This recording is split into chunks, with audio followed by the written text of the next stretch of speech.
తెలుగు పదానికి జన్మదినం, ఇది జానపదానికి జ్ఞానపదం.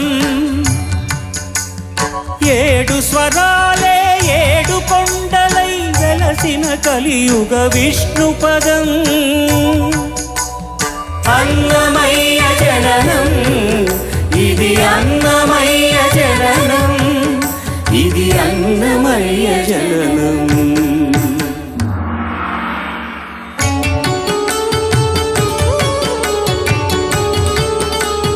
హరిషడ్వర్గము తెగ నరికే హరి ఖడ్గం ఇది నందకము.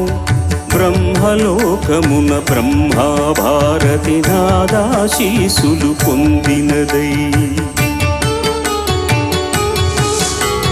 శివలోకమున చిద్విలాసమున డమరుధ్వనిలో